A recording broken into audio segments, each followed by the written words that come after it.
take your seats, we'll get started. As you know, we're running a little bit behind time, so there'll be no opening statements. We'll take questions. Please, if you can keep your questions very concise. And also, it's an industry meeting, so no specific questions on, for example, Pegasus Airlines, but rather on industry-level issues. So, who wants to ask the first question? Please raise your hand. When I identify you, please also identify. When I recognize you, please also identify yourself. Before the questions, I would like to apologize on behalf of myself and our guest speaker. If you were in the stage with us, our legendary Minister of Transportation and Infrastructure and our last Prime Minister gave us the speech, the remarks. So he was on the traffic, so he little bit came late, and that's why we are late. So I would like to apologize on behalf of him. Right, so first question, in the front row, please. A question to Mr. Nane, to clarify what you said in your speech about work with the government. Well, you have been in talk with the OEMs about Taiwan supplies, and what exactly is the level of discussions that you are having? First of all, we do not know the contracts between the individual airlines and the OEMs and OAMs. But what we are doing, if there is a delay coming to us, or if there is a deferral due to one way or the other, on behalf of all of our members, we are negotiating and try to find an amicable way to be on the track of the production, both the spare parts and the original aircraft itself. So we are not doing individual negotiations on behalf of our members, but we are doing global talks and negotiations. And there is a good example Willie can share with us, which we had a full success. Yeah, a number of years ago, there were concerns being expressed by the industry about the aftermarket behaviour of some of the suppliers. So we engaged through a clean room where airlines were able to share data with legal representatives, so there was no exchange of data between airlines, and had discussions with the Competition Commission in Europe. That led to voluntary agreements on behalf of a number of suppliers in terms of how they would interact with the industry, which has made a difference since then. So we're there to make sure that the voice of the industry, not individual airlines, but the voice of the industry is heard and understood.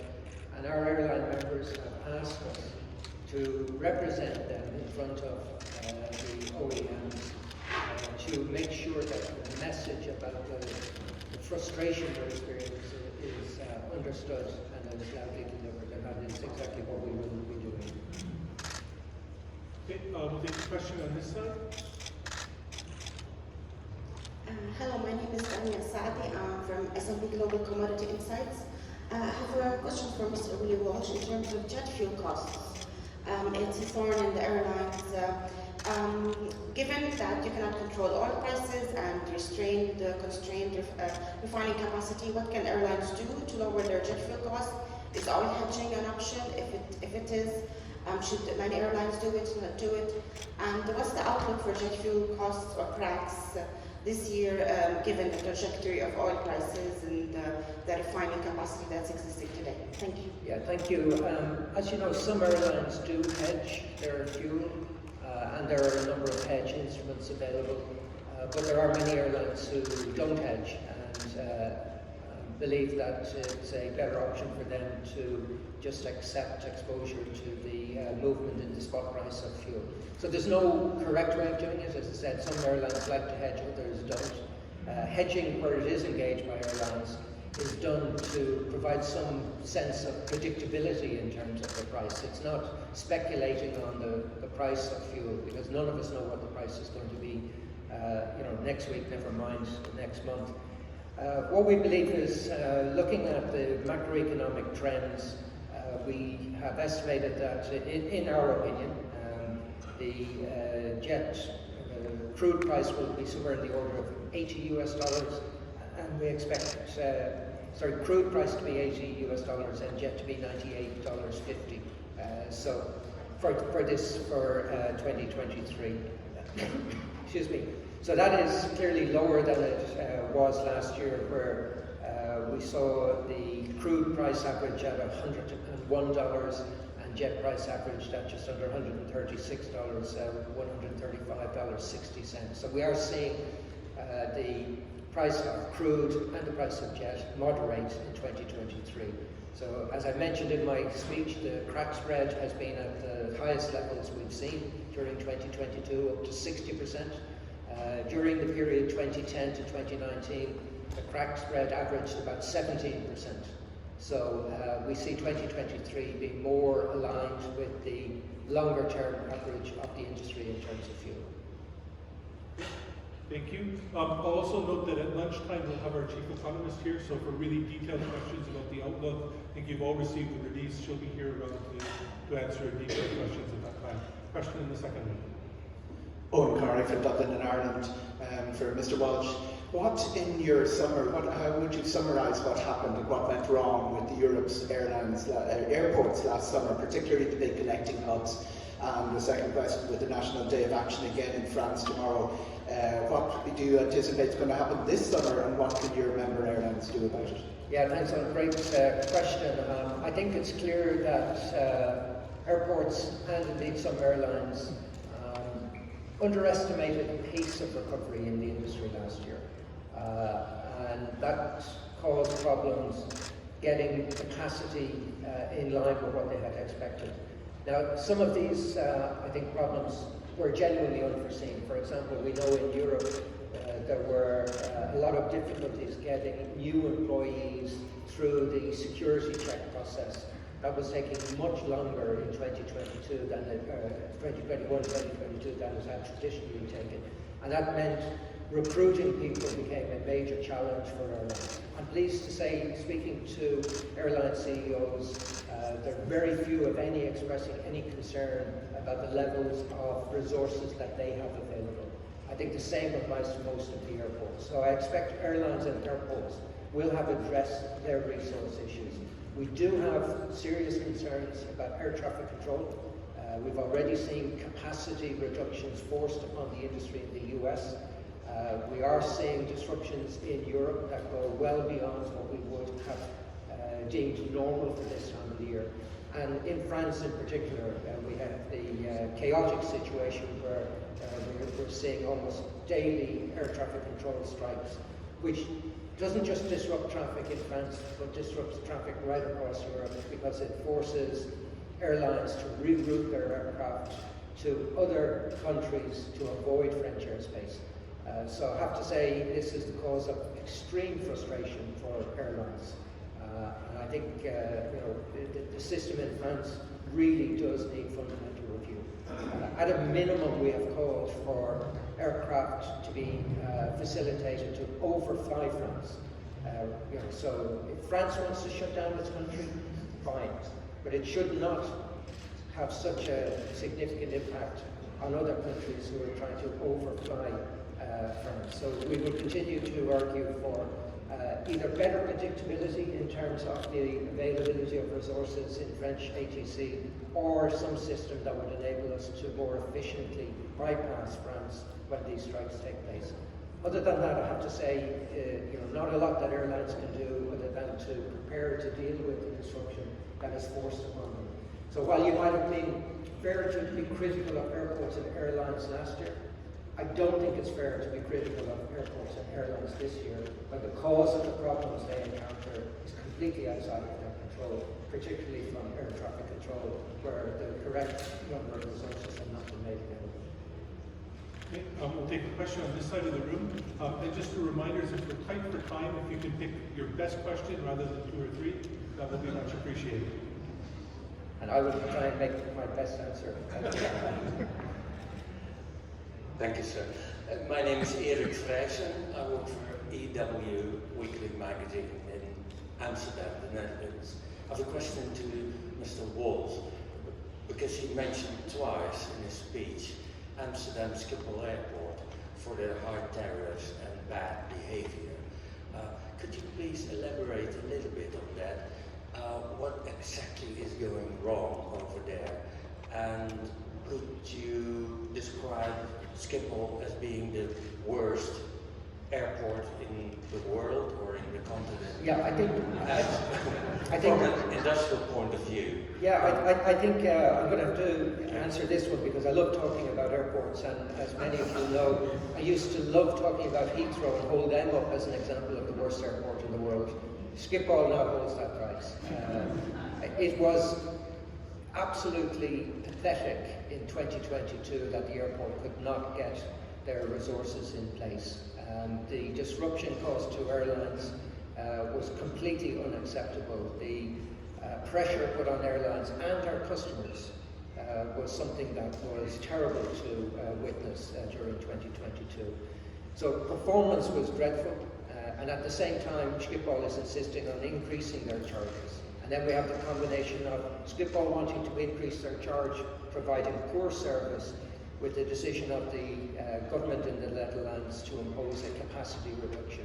So I think Schiphol, by any measure, stands out as an airport that really needs to significantly address its performance. And that's all, I'm sure everybody in this room, Schiphol was a fantastic airport. It was an airport loved by airlines and our passengers, but its star has definitely disappeared, and it's sad to see it. Okay, we'll take a question on this side. Hello, this is Andreas Scholz, FEW Germany. I have a refreshing short question concerning business travel. When IATA is expecting that the business travel community fully returns to the planes? So at IATA, we don't look at the reason for travel. We do measure the cabin of travel. And I think many people fail to recognize that there is a difference between people who travel in business and people who travel in premium cabins. Business people travel in premium cabins and economy cabins. And when people talk about the disruption to business travel, they nearly automatically assume that that's in the premium cabin. It is not.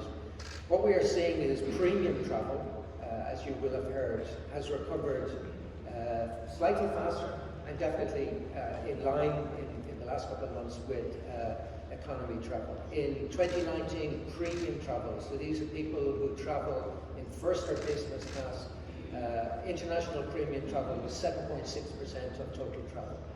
So far this year, first 4 months of this year, it's 8%. So you can see that premium travel continues to do well, and that I think justifies the investment that many airlines are making in their premium cabins. So we see a very big difference between people traveling in premium and people traveling in business. Okay, thank you very much. We'll take a question in the third row here. Ibrahim from Aviation Turkey. I have a question for Mr. Walsh. In line with IATA's 2050 Fly Net Zero commitment,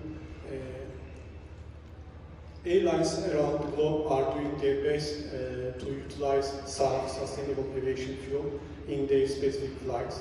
But due to the logistics problems and supply chain problems, the prices for SAF is increasing. That is why airlines are experiencing problem in getting SAF with lower prices. Does IATA has any plan or strategy to increase production of SAF, and do you have any plan to support airlines to solve this challenge? So it's not a supply chain issue when it comes to SAF. The issue is that we don't have sufficient production facilities producing sustainable aviation fuel, and that's why at IATA we're focused on ensuring that government policies are there to incentivize the building of these facilities so that we can see significantly greater production of sustainable aviation fuel. So the reason the SAF price is so much higher than the traditional jet kerosene is because it's being produced in low volumes. We believe that this can be addressed, and indeed will be addressed. Personally, I believe there will always be a premium for sustainable fuel over traditional kerosene, but our economists can see a day when actually the price of kerosene and SAF cross, and that SAF becomes cheaper than kerosene. If that happens, that will be great.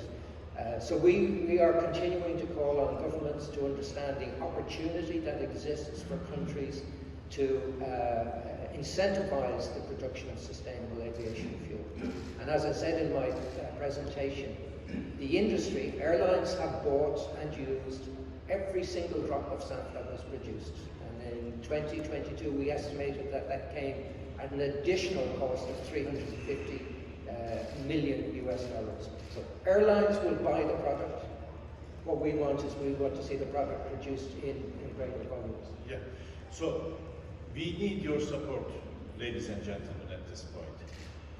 We need your advocacy for the aviation industry. Why? As Willie mentioned, we are ready to buy any production available on SAF in the globe. But we are the victims of manufacturers who are not manufacturing SAF. Governments who are not taking the right regulations in talking and in communication with the aviation industry. So, if there's production, we are the only industry.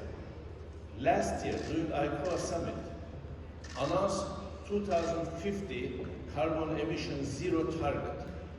And when you look at the carbon emission secretion of the industries, we are at par with the marine, but land transportation is around 5 times more than us. So, we need your support to lobby on behalf of us. This is not fair. Aviation is the only industry stating a target to zero emission, and we are not getting benefit from this.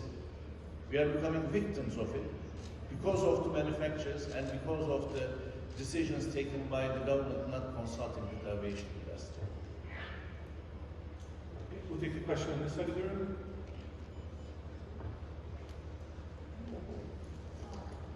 Hello, I'm Jagrati from The Hindu from India. India recently at an IATA meeting, my question is to Mr. Willie Walsh, said that global mandates on SAF with 2050 as target year was too early, and that each state must be allowed to develop its strategy as per its national plans, and that IATA should be guided by common but differentiated responsibilities. Your response to that? Well, that says the position of India, which is a long-standing position that India has expressed. So I don't think there's anything new in what they have said. They're merely repeating what they have articulated for a number of years. And you know, we acknowledge and we recognise the position of India and indeed many other countries who highlight the need to reflect common but differentiated responsibilities. The view of IATA in relation to mandates is that there's no point in mandating something that doesn't exist. Requiring airlines to purchase a product that isn't being produced makes no sense. Our view is very strong. We should, I have to give credit to the US administration here, where they are incentivizing the production of sustainable aviation fuel through the recent Inflation Reduction Act, where significant federal tax breaks and incentives are available. We believe this problem is best addressed using the carrot rather than the stick and incentivizing greater production. So we're pleased to see that there are a number of countries who have recognized that, see the production of sustainable fuel as being an opportunity for their economy. And as I said, we expect to see greater volumes being produced. Greater volumes will not be produced if you mandate airlines to buy it, because airlines have already, as I've said, bought and used every single drop available. What we need now is greater production of sustainable aviation fuel. Okay, thank you. We'll take a question in the back on this side. Good morning, Ben Clapworthy from The Times. Willie, in last year we spoke about the problems with workers getting clearance for security. This year it seems that those workers are now walking out in Europe, going on strike. Heathrow Unite saying 33 days of action this summer. A strike's the biggest threat to people's summer holidays this year. No, I don't believe so. In fact, where there has been industrial action, with the exception of France, where the country is shut down, the system continues to function. So we're not concerned about the headlines that we've seen there. France is a different category because, as I've said, airlines are suffering because of the closure of French airspace, and we really do need that situation to be addressed. Okay, we'll take a question in the front.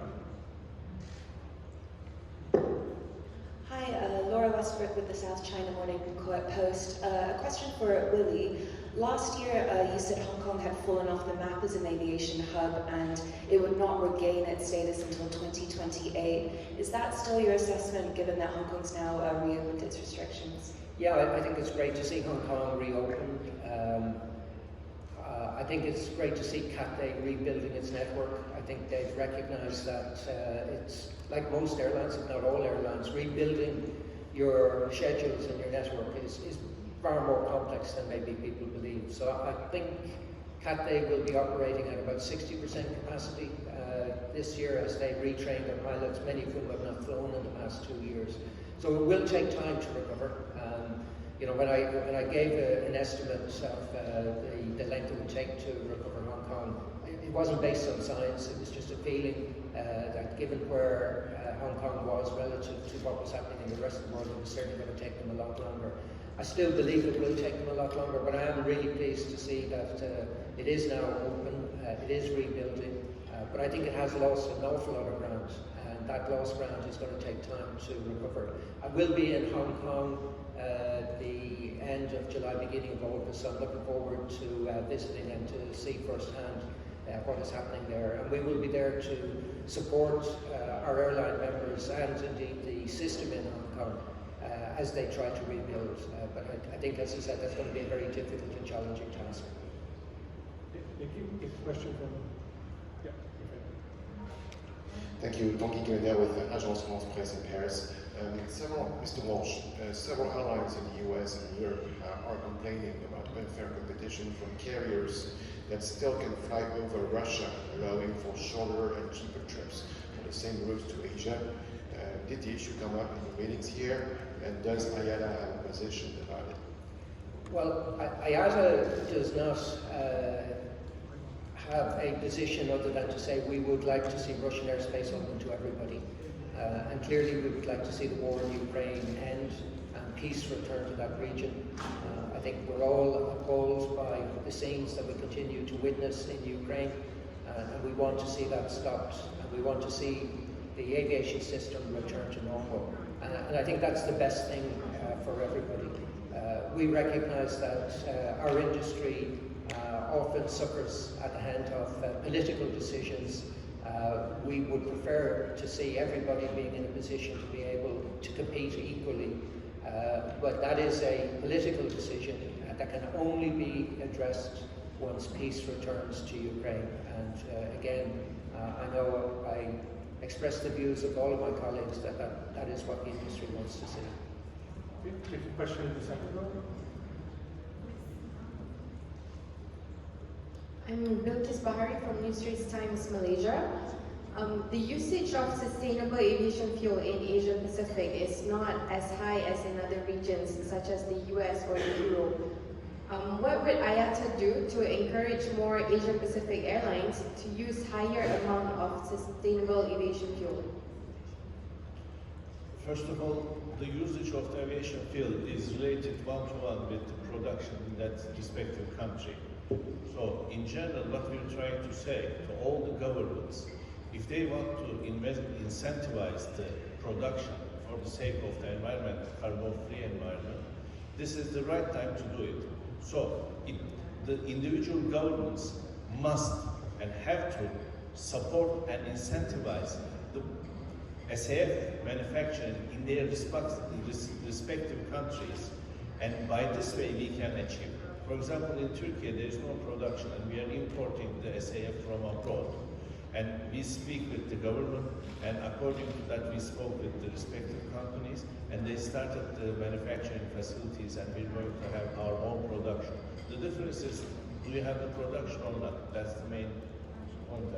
Yeah, you know, I think it would be a very poor situation if we saw SAF being produced, we'll say in the United States, but to fulfill a mandate that Europe imposes on its airlines, we start shipping SAF that is produced in the US across the ocean to Europe, you know, adding to the carbon footprint. And this is where regulators really do need to look at what it is they're doing. So, you know, we strongly believe that a system of book and claim, where the SAF is used in the places it's produced and does not have to face additional carbon footprint by it being shipped unnecessarily to other countries is the right way forward. So European airlines can purchase the fuel in the US, get credit for doing that. The fuel doesn't necessarily need to be physically shipped to Europe to be used. So, you know, if the objective is to improve the environment, and that's our objective, then regulators and politicians need to start taking actions to align all of the initiatives and interests to ensure that the goal is environmental performance, not exercising political decisions that really will end up driving perverse actions in terms of environmental concerns and issues. For the sake of politics, there is no need to adopt populist policies, but the real and actions taken by the governments and the manufacturers. Take a question there. Hi, this is Manoj Ramon from Indian News Agency Press Trust of India. My question is to Mr. Willie Walsh. As you know, India is one of the fastest growing aviation markets, but you always have the issues of airfares. On some domestic routes, they are more than short-haul international routes. And there is also a scenario of likely duopoly in the market. So your views? Well, I don't see India being a duopoly. In fact, quite the opposite. I think you've got a very vibrant industry in India. We're pleased that we will have the CEOs of 2 Indian companies on the board of governors of IATA. That's the first time that has happened in the history of IATA, that India will have 2 of their CEOs on the board of governors. And I think that reflects the opportunity and the vibrancy of the industry there. We recognise that fares are often high because of reasons outside of the control of airlines, such as taxes, charges, airport charges. And I highlighted that in my speech. You know, many people think that our industry is not taxed. In fact, there are many people out there who state airline industry is not taxed. That's complete nonsense. As I said, we analysed 7 billion international tickets from the beginning of 2018 to the end of March 2023. So 7 billion tickets we looked at. We calculated that the taxes and charges added 33%, just over 33% in the price of the ticket, and cost over 380 billion US dollars. And as I said, if you added in domestic flying on top of that, you'll see that in taxes and charges, the airline industry paid almost $500 billion, 500 billion US dollars in that period. So this is an industry that is taxed. Those taxes add to passenger charges. These are not charges that airlines are imposing, but these are reflecting the costs that the airline industry face. And I've no doubt in India we will see change. I think the market there has massive opportunity, and we're really excited about the future of aviation in India. Great, thank you. Take a question here. Yes, Eric Lennart, newspaper Le Soir in Belgium. Just a question. Does EU a special target of your critics this year? I think I heard many things against EU and not so for other countries. I'm a European. I'm an Irish citizen. I'm proud to be European. I believe in Europe. I believe in the concept of Europe. But I don't agree with all of the policies and the initiatives that are being adopted. I think it's fair to portray the EU as being anti-aviation, whereas other parts of the world are very positive and pro-aviation. You heard, or you may have heard comments from the esteemed minister earlier where he talked about the importance of aviation to the economy of Turkey, to the contribution that it makes, to the jobs that it supports, to the critical supply that aviation provides. I think in Europe for too long we've taken many of these benefits for granted. So my criticism of Europe really is in relation to the agenda to decarbonise the industry, which we support. But the ways in which they're going about it, we don't believe are the right way. We believe that Europe should be incentivising the production of sustainable aviation fuel to enable and facilitate airlines to transition to net zero, and to enable the citizens of Europe to continue to benefit from the freedom that they have experienced for years through aviation. You know, if you look at what Europe has done and compare that to what India will do, I think aviation is going to be a fantastic opportunity for India. So in Europe, you know, we can't continue to expect that all of the benefits that aviation delivers can be retained if you impose taxes that are not designed and will not do anything to improve the environmental performance. This is, as we said in our comments, this is just greenwashing on the part of governments. And I would highlight this concept that you've seen in France, where the headlines are, France bans short-haul flying. France has not banned short-haul flying. France has introduced a restriction that impacts on 3 routes out of Paris-Orly. Not all short-haul flying. And I quote again the Eurocontrol report that was produced, which did a very detailed analysis of all flying in Europe. If you were to stop short-haul flying in Europe, you would reduce CO2 in the industry by 3.8%. It is not the solution. Reform of the single European sky, which is a political decision, would generate savings of between 10 and 12%, significantly more than banning short-haul flying. So we need to be driven by the facts here, and the facts do not support the measures that are being taken by many in the EU and by many EU countries. Okay, thank you. This will be the last question because we need to get back in the room. So we'll take it in the middle on this side. Hi, Joanna Kluczynska from Reuters. I have a question going back to ticket prices. Qantas said today that prices seem to be moderating. Is that going to be a trend, or prices going to start going down relatively soon, especially if jet fuel prices stabilize? Well, yeah, you know, a fundamental input into ticket prices are fuel prices, given that it's the single biggest cost that the industry faces. We see supply and demand, I would argue, broadly in balance at the moment. There probably is a greater risk to supply than there is to demand. But if I look at fares, I know people have focused on fares this year, and maybe to a lesser degree last year, but in real terms, fares are flat with where they were in 2019. And I think that's, you know, and that's based on the evidence we have, and not some of these polls that people do. We've analysed, because we have the data in IATA, we analysed billions of tickets, and we can see what fares were in 2019. We can slice and dice it through every sales point in the world. But when you look at fares in real terms, fares in 2023, for the first quarter of 2023, in real terms are flat with where they were in 2019. Great, thank you all very much. Thank you all. The World Air Transport Summit is already going on in the plenary session. Everyone's invited to join that